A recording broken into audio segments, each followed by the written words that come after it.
ಇವತ್ತು ಭಾರತೀಯ ಜನತಾ ಪಕ್ಷದವರು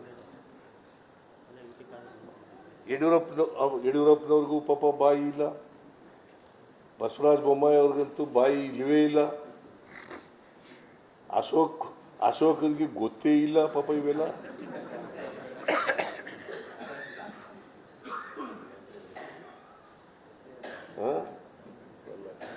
ಪ್ರಹ್ಲಾದ್ ಜೋಶಿ ಕೇಂದ್ರದಲ್ಲಿ ಮಂತ್ರಿ ಆಗಿದ್ದಾರೆ, ನಮ್ಮ ಎಂತೇಳು ಅಮ್ಮ ಶೋಭಾ ಕರಂದ್ಲಾಜೆ ಮಂತ್ರಿ ಆಗಿದ್ದಾರೆ, ಎಂತೇಳು ಕೂಬಾ ಮಂತ್ರಿ ಆಗಿದ್ದಾರೆ. ಅವ್ರು ಯಾರು ಒಂದು ದಿನ ಬಾಯಿ ಬಿಟ್ಟಿಲ್ಲ. 25 ಜನ ಪ್ಲಸ್ ಈಗ ಒಂದು 26 ಜನ ಸೇರ್ಕೊಂಡಿದ್ದಾರೆ. 27 ಜನ ಆಗಿದ್ದಾರೆ. ಒಂದು ದಿನ ಅವರು ಯಾವತ್ತಾರು ಒಂದು ದಿನ ಮಾತಾಡಿದಾರ ಪಾರ್ಲಿಮೆಂಟ್ನಲ್ಲಿ? ಮತ್ತೆ ಇವೆಲ್ಲ ಅನ್ಯಾಯ ಅಲ್ವಾ ರಾಜ್ಯಕ್ಕೆ? ಜನ ಇವ್ರಿಗೆ ಆಶೀರ್ವಾದ ಮಾಡಿ ಕಳಿಸಿದ್ರೆ ಕರ್ನಾಟಕಕ್ಕೆ ಅನ್ಯಾಯ ಆಗ್ತಾ ಇದ್ರೂ ಕೂಡ ಕಣ್ಣು ಮುಚ್ಕೊಂಡು ಕೂತ್ಕೊಂಡ್ರೆ ಏನ್ ಮಾಡಬೇಕು? ಆಮೇಲೆ ಫೈನಾನ್ಸ್ ಮಿನಿಸ್ಟ್ರು ನಮ್ಮ ರಾಜ್ಯದವ್ರೆ, ನಮ್ಮ ರಾಜ್ಯದಿಂದ ರಾಜ್ಯಸಭೆಗೆ ಹೋಗಿರೋದು. ಅವರೇ ಅನ್ಯಾಯ ಮಾಡಿದ್ರೆ ಏನ್ ಮಾಡೋದು?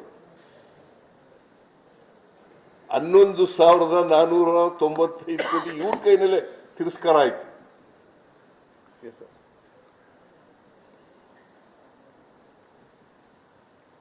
ಸೊ ಇವೆಲ್ಲ ರಾಜ್ಯಕ್ಕಾಗಿರ್ತಕ್ಕಂಥ ಅನ್ಯಾಯಗಳನ್ನ ರಾಜ್ಯದ ಹಿತದೃಷ್ಟಿಯಿಂದ, ರಾಜ್ಯದ ಜನರ ಹಿತದೃಷ್ಟಿಯಿಂದ ಪ್ರತಿಭಟನೆಯನ್ನ ನಾವು ಹಮ್ಮಿಕೊಂಡಿದ್ದೇವೆ. I hope that you are all convinced. ತಾಳಪ್ಪ ಮಾರಾಯ, ಸುಮ್ಮನೆ ಇರು, 7 ಗಂಟೆ ಮರ್ತ್ಬಿಟ್ರೆ ಬರ್ಕೊಬಿಡಿ. ಆಮೇಲೆ ನಾನು ಅದಕ್ಕೆ ಹೇಳ್ತಾ ಇದ್ದೀನಿ, ಅವ್ರಿಗೆ ಈಗಾಗಲೇ ನಮ್ಮ ಅಧ್ಯಕ್ಷರು ಕರೆ ಕೊಟ್ಟಿದ್ದಾರೆ. ಈ BJP MLAಗಳಿಗೂ ಬರ್ರಿ, MP ಗಳಿಗೂ ಬರ್ರಿ, BJP MP ಗಳಿಗೆ ಬರ್ರಿ, ನೀವೇ BJP ಮಂತ್ರಿಗಳು ನೀವು ಬರ್ರಿ, ಪ್ರತಿಭಟನೆಯಲ್ಲಿ ಭಾಗವಹಿಸಿ. ಇದೇನು ಕೇಂದ್ರ ಸರ್ಕಾರದ ಇದಕ್ಕೋಸ್ಕರ ಅಲ್ಲ, ಪಕ್ಷ ರಾಜಕಾರಣ ಅಲ್ಲ, ಇದು BJP ವಿರುದ್ಧ ಅಲ್ಲ, ಇದು ಬರ್ರಿ ನೀವು ರಾಜ್ಯಕ್ಕೆ ಆಗಿರ್ತಕ್ಕಂಥ ಅನ್ಯಾಯ ಕೇಳೋಣ ಬರ್ರಿ ಅಂತ ಅವ್ರಿಗೂ ಕರೆ ಕೊಡ್ತಾ ಇದ್ದೀನಿ, ಅವ್ರಿಗೂ ಮನವಿ ಮಾಡ್ತಾ ಇದ್ದೀನಿ.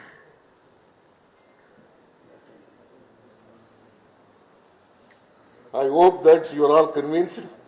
ಅನ್ಯಾಯ ಆಗಿರೋದು ಸತ್ಯ ಅಂತ ಗೊತ್ತಾಗಿದೆ, ಅನ್ಯಾಯದ ವಿರುದ್ಧ ಪ್ರತಿಭಟನೆ ಮಾಡಬೇಕಾಗಿರೋದು ಸರಿಯಾಗಿದೆ ಅಂತ ಅನಿಸುತ್ತೆ.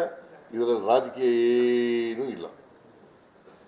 ಅವರು BJP ಅವರು ಏನೋ ಬಾಯಿ ಬಂದಾಗಿ ಬಾಯಿ ಅಲ್ಲಿ ಮಾತಾಡ್ರಿ, ಹೋಗಿ ಪಾರ್ಲಿಮೆಂಟ್ನಲ್ಲಿ ಮಾತಾಡ್ರಿ, ಇಲ್ಲಿ ಮಾತಾಡ್ತಿರಲ್ಲ, ಸುಳ್ಳು ಹೇಳ್ತಿರಲ್ಲ, ಇಲ್ಲಿ ಅಲ್ಲಿ ಮಾತಾಡ್ರಪ್ಪ, ಅಮಿತ್ ಶಾ ಹತ್ರ ಮಾತಾಡ್ರಪ್ಪ, ನರೇಂದ್ರ ಮೋದಿ ಅವ್ರ ಹತ್ರ ಮಾತಾಡ್ರಯ್ಯ, ಪಾರ್ಲಿಮೆಂಟ್ನಲ್ಲಿ ಮಾತಾಡ್ರಪ್ಪ.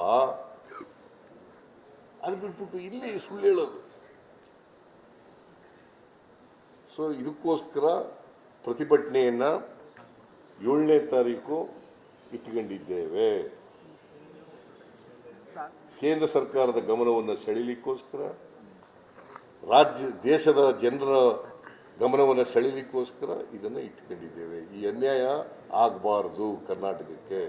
ಯಾಕಂತಂದರೆ ನಾವು ಪ್ರತಿಭಟನೆ ಮಾಡದೆ ಹೋದರೆ ಕನ್ನಡಿಗರಿಗೆ ಮಾಡಿದಂಥ ದ್ರೋಹ ಆಗ್ತದೆ.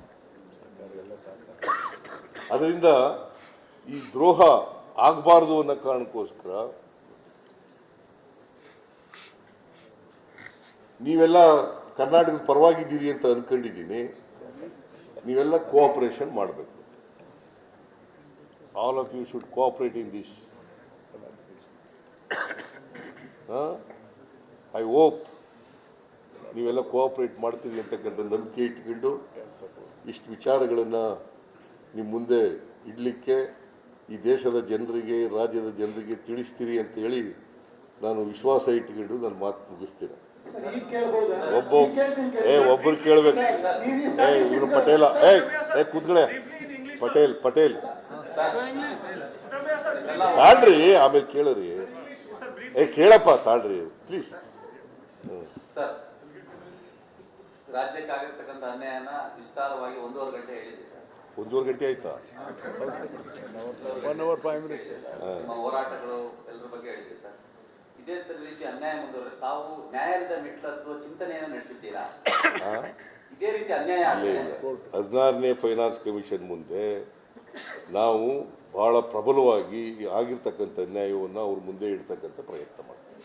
16ನೇ ಆಯೋಗ ಹಣಕಾಸಿನ ಆಯೋಗ ಬರ್ತದೆ, ಅದ್ರ ಮುಂದೆ ಇಡ್ತೀವಿ. ಇದನ್ನೆಲ್ಲ ಹಂಚಿಕೆಯಲ್ಲಿ ಸರಿ ಮಾಡಿ ಅಂತ ಮತ್ತೆ ಕೇಂದ್ರ ಸರ್ಕಾರಕ್ಕೆ ಮನವಿಯನ್ನು ಸಲ್ಲಿಸ್ತೀವಿ. ಬರಗಾಲದ ಇದರಲ್ಲೆಲ್ಲ ದುಡ್ಡು ಕೊಡಿ ಅಂತ, ಮತ್ತು ಈಗಾಗಿರ್ತಕ್ಕಂಥ ಎಲ್ಲ ಅನ್ಯಾಯನ ಸರಿಪಡಿಸಿ ಅಂತ ಹೇಳ್ತೀವಿ. ನೆಕ್ಸ್ಟ್ ಇವನು ಕೆಂಪರಂಗಿ ಸರ್, ಬಿಜೆಪಿ ಅವರು ನಿಮ್ಮ ವಿರುದ್ಧ ಒಂದು ಆರೋಪ ಮಾಡಿದ್ದಾರೆ ನಿಮ್ಮ ಸುದ್ದಿಗೋಷ್ಠಿಗೂ ಮೊದಲು. ರಾಜ್ಯಾಧ್ಯಕ್ಷ ಇಲ್ಲಿ ಸರ್ ನೀನು ಹೇಳಪ್ಪ ಸರ್, ರಾಜ್ಯದಲ್ಲಿ ರಾಜಸ್ವ ಸಂಗ್ರಹ ಮಾಡೋಕ್ಕಾಗದೇನೆ ಈಗ ಕೇಂದ್ರದ ಮೇಲೆ ಗೂಬೆ ಇಡುವಂತ ಒಂದು ಕೆಲಸ ಸಿದ್ದರಾಮಯ್ಯ ಮತ್ತೆ ಡಿ ಕೆ ಶಿವಕುಮಾರ್ ಅವರು ಮಾಡ್ತಾ ಇದ್ದಾರೆ ಅನ್ನುವಂತ ಒಂದು ಆರೋಪವನ್ನ ಬಿಜೆಪಿಯ ರಾಜ್ಯಾಧ್ಯಕ್ಷ ವಿಜೇಂದ್ರ ಅವರು ಮಾಡಿದ್ದಾರೆ. ಫಸ್ಟ್ ಆಫ್ ಆಲ್ ವಿಜೇಂದ್ರನಿಗೆ ಈ ತೆರಿಗೆ ಎಷ್ಟು ಅನ್ಯಾಯ ಆಗಿದೆ ಅನ್ನೋದು ಗೊತ್ತಿದ್ದಾಗಿಲ್ಲ, ಗೊತ್ತಾಯ್ತಾ? ನಾನು ಅಂಕಿ ಅಂಶಗಳ ಮೂಲಕ ಹೇಳಿದ್ದೀನಿ. I hope that you have understood the figures that I have mentioned. ಅವ್ರಿಗೆ ಇವೆಲ್ಲ ಗೊತ್ತಿದ್ದ ಅಂಕಿ ಅಂಶಗಳು ಹೇಳಿದ್ರು ಅವರು. ಅಲ್ಲ, ಬರೀ ಸುಮ್ಮನೆ ಏನು ಜನರಲ್ ಆಗಿ ಹೇಳೋದಲ್ಲಯ್ಯ, ಈ ಫ್ಯಾಕ್ಟ್ಸ್ ಫಿಗರ್ಸ್ ಎಲ್ಲ ಹೇಳಿದ್ರಾ? Please ask him. Okay, next ತಾಳ್ರಿ. ರಿಪಬ್ಲಿಕ್ ವರ್ಲ್ಡ್ ಆಪ್ ಇದು ಕೇವಲ ಅಪ್ಲಿಕೇಶನ್ ಅಲ್ಲ, ಸಮಗ್ರ ಸುದ್ದಿಗಳ ಸಂಪರ್ಕ ಮಾರ್ಗಕ್ಕೆ ಕ್ರಾಂತಿಕಾರಿ ಬದಲಾವಣೆ. ರಿಪಬ್ಲಿಕ್ ವರ್ಲ್ಡ್ ಆಪ್ ಕೇವಲ ಸುದ್ದಿ ಅಪ್ಲಿಕೇಶನ್ ಅನ್ನ ಪರಿಚಯಿಸುತ್ತಿಲ್ಲ, ಬದಲಾಗಿ ಡಿಜಿಟಲ್ ಸುದ್ದಿ ಬಳಕೆಯ ಹೊಸ ಯುಗಕ್ಕೆ ನಾಂದಿ ಹಾಡುತ್ತಿದೆ. ಇದೊಂದು ಬ್ರೇಕಿಂಗ್ ನ್ಯೂಸ್, ಪ್ರಭಾವಶಾಲಿ ಕಾರ್ಯಕ್ರಮಗಳಿಗೆ ಗಟ್ಟಿಯಾದ ವೇದಿಕೆ. ಇಲ್ಲಿ ಕೇವಲ ತಾಜಾ ಸುದ್ದಿ, ಅದರ ನೇರ ಪ್ರಸಾರ ಮತ್ತು ಚರ್ಚೆಗಳಿಗೆ ಮಾತ್ರ ಅವಕಾಶ.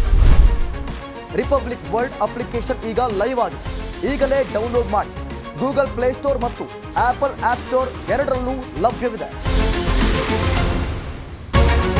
ರಿಪಬ್ಲಿಕ್ ವರ್ಲ್ಡ್ ಆಪ್ ಇದು ಕೇವಲ ಅಪ್ಲಿಕೇಶನ್ ಅಲ್ಲ, ಸಮಗ್ರ ಸುದ್ದಿಗಳ ಸಂಪರ್ಕ ಮಾರ್ಗಕ್ಕೆ ಕ್ರಾಂತಿಕಾರಿ ಬದಲಾವಣೆ. ರಿಪಬ್ಲಿಕ್ ವರ್ಲ್ಡ್ ಆಪ್ ಕೇವಲ ಸುದ್ದಿ ಅಪ್ಲಿಕೇಶನ್ ಪರಿಚಯಿಸ್ತಾ ಇಲ್ಲ, ಬದಲಾಗಿ ಡಿಜಿಟಲ್ ಸುದ್ದಿ ಬಳಕೆಯ ಹೊಸ ಯುಗಕ್ಕೆ ನಾಂದಿ ಹಾಡುತ್ತಿದೆ. ಇದೊಂದು ಬ್ರೇಕಿಂಗ್ ನ್ಯೂಸ್, ಪ್ರಭಾವಶಾಲಿ ಕಾರ್ಯಕ್ರಮಗಳಿಗೆ ಗಟ್ಟಿಯಾದ ವೇದಿಕೆ. ಇಲ್ಲಿ ಕೇವಲ ತಾಜಾ ಸುದ್ದಿ, ಅದರ ನೇರ ಪ್ರಸಾರ ಮತ್ತು ಚರ್ಚೆಗಳಿಗೆ ಮಾತ್ರ ಅವಕಾಶ. ರಿಪಬ್ಲಿಕ್ ವರ್ಲ್ಡ್ ಆಪ್ ಡೌನ್ಲೋಡ್ ಮಾಡಿ. ಗೂಗಲ್ ಪ್ಲೇಸ್ಟೋರ್ ಮತ್ತು ಆಪಲ್ ಆಪ್ ಸ್ಟೋರ್ನಲ್ಲಿ ಲಭ್ಯ.